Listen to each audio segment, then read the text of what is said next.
Les Américains, ils disent « time is money ». Moi, je dis « time is hasanat ». Je préfère être pauvre, entre guillemets, ici et être riche dans l'au-delà.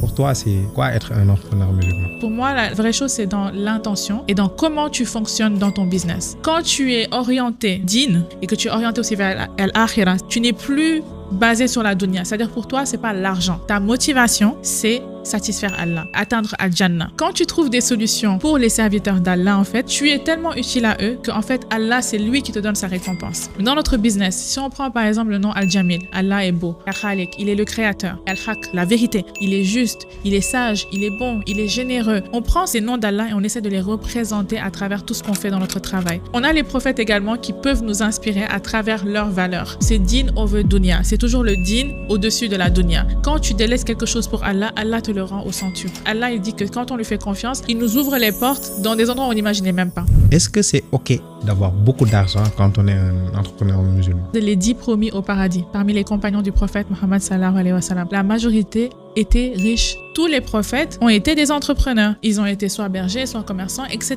L'entrepreneuriat, c'est ce qui est le plus, entre guillemets, naturel chez l'être humain parce que le salariat n'existe pas depuis très longtemps. La productivité, c'est vraiment si tu arrives à sortir un résultat de qualité. On peut la prendre aussi comme de la baraka. Il y a 3 ingrédients clés, la concentration, la gestion de temps, mais aussi la gestion d'énergie. Si tu n'as pas ces 3 en même temps, impossible pour toi d'être productif. En tant qu'entrepreneur musulman, est-ce que tu te sens parfois limité par rapport aux autres entrepreneurs? Ça me rappelle toujours le hadith où on dit que cette vie, c'est la prison du croyant, mais le paradis du mécréant. Quoi qu'on fasse, même si on était milliardaire, en fait, on se sentira toujours limité. On se part des règles puisqu'on essaie de satisfaire Allah et qu'on ne vit pas comme on veut. On se dit ibad Allah, donc esclave d'Allah. Est-ce qu'il y a un secret qui t'a beaucoup aidé dans le business? Keep showing up, reste persévérante, continue. Même si tu n'obtiens pas le résultat, il est avec Allah. Wa ma tawfiq illa billah. Mon succès, il est avec Allah.